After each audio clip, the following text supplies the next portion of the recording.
Friends, today we will read chapter 11 of English second. Name of the chapter is A Handful of Salt. A thin 61-year-old Mahatma, armed with nothing but a walking stick, marches to the sea with a crowd of flowers. एक पतला दुबला करीब 60 वर्ष का एक महात्मा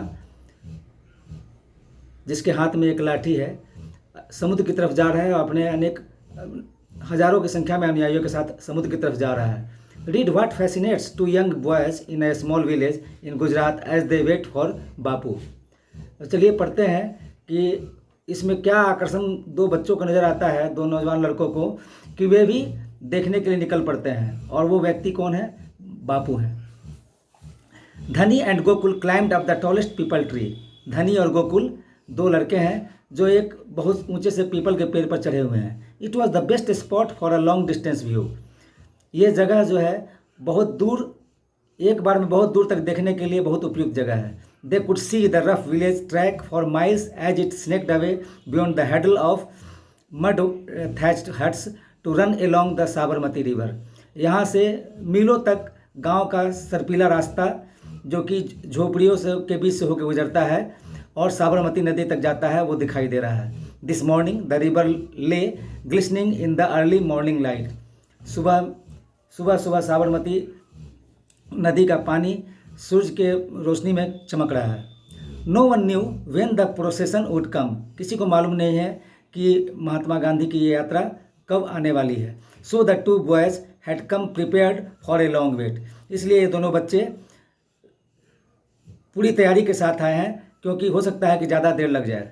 दे were carrying a small cloth bundle of chapatis and a couple of bananas. साथ में वे लोग कुछ रोटी भी लाए हैं और केले भी लाए हैं. Dhani turn to his friend and asked. Dhani अपने दोस्त की तरफ मुड़ता है और पूछता है, how will we know when Bapu is coming.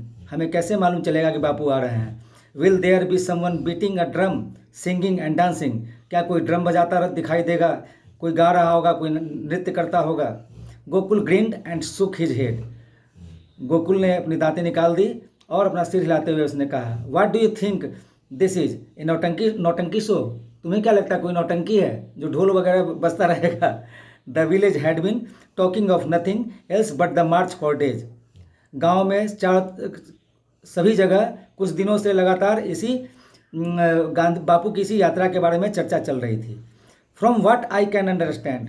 तो फिर मैं समझूंगा कैसे. गोकुल बिगैन. गोकुल ने कहना शुरू किया, Bapu will go to the seaside and make salt.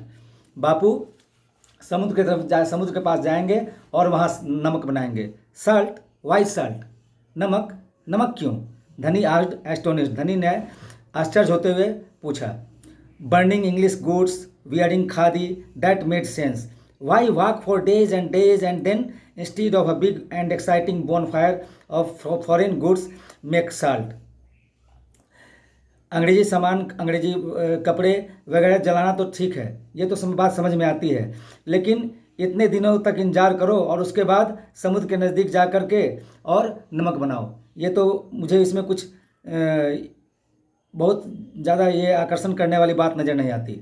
Do you know all Indians have to pay a salt tax to the British government. क्या तुम्हें मालूम है सभी भारतीयों को, अंग्रेज़ों को नमक के लिए टैक्स देना पड़ता है. गोकुल आज धनी. गोकुल ने धनी से पूछा. Even the poorest peasant has to pay the tax. यहाँ तक कि सबसे गरीब जो किसान है उसे भी यह टैक्स देना पड़ता है. Bapu is protesting because he thinks it is a very unfair tax.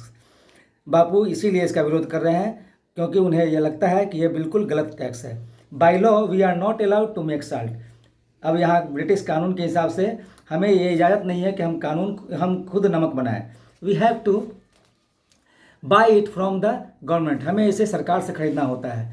So he will defy the law. इसलिए वो कानून तोड़ेंगे एंड मेक साल्ट हिमसेल्फ. और खुद से नमक बनाएंगे. People all over the country will break the law at the same time by making salt. पूरे देश के लोग उसी समय उनके साथ इस कानून को तोड़ेंगे और नमक बनाएंगे. वाह. धनी ग्रेंड. धनी आश्चर्य के साथ बोला, वाह. हे इज क्लेवर इजंट ही. और बापू सचमुच वो बहुत चतुर हैं. The two of them leaned back against the friendly trunk of the tree. दोनों दोस्त पेड़ की तरफ अपने पीठ को उन्होंने पेड़ के सहारे टिका दिया. The leaves and branches shivered and the soft breeze made Dhani sleepy. अब हवा में जो पत्ते और डालियाँ हिल रही थी, उससे जो हवा निकलती थी, हल्की हवा, उससे धनी को नींद आने लगी। Any idea when they will be here, he yawned. उसने जम्हाई लेते हुए पूछा, क्या कुछ समझ में आ रहा है कि कब तक वो आएंगे? Bapu said they plan to start early this morning. Bapu ने तो कहा था कि वे पहले सुबह वे यात्रा शुरू करेंगे। Usually it is only a few hours walk from the Sabarmati आश्रम। साधारणतः तो ये साबरमती आश्रम से यहाँ कुछ घंटों का ही रास्ता है। Then he should be here any time now, Dhani said excitedly. Dhani उत्सुक होते हुए कहा, तो वो किसी वक्त आ सकते हैं। They squinted eagerly down the road and together yelled, they are coming. वे पेड़ की डालियों पर ही झुके हुए उन्होंने रोड सड़क की तरफ देखा और वे खुशी से चिल्ला पड़े, वे लोग आ रहे हैं। The procession looked like a moving white stream flowing towards them. अब गांधी की ये जो यात्रा है वो ऐसा लग रहा था कि समुद्र की कोई लहर हो, वो बढ़ी आ रही है। The boys sat up and the villagers under the tree got to their feet craning their next.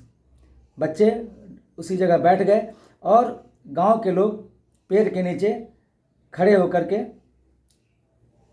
गर्दन ऊंचा कर करके बापू के उस तरफ देख रहे हैं। The white river kept coming closer, और वो सफ़ेद नदी और नज़दीक आती हुई लग रही है। Leading the way at a brisk pace was a thin figure clad in a short white khadi dhoti and with a large khadi shawl wrapped over his torso. Bapu khadi की धोती पहने हुए हैं और एक सफ़ेद चादर अपने ऊपर रखे हुए हैं और बढ़े आ रहे हैं। He strode down the road leaning against the tall walking stick. Road पर एक सड़क पर एक छड़ी लेकर के वो चल रहे हैं। Dhani stared at the small grandfatherly face, the bald head, the round spectacles, the watch swinging at his waist and thought in triumph, ah so this is Bapu.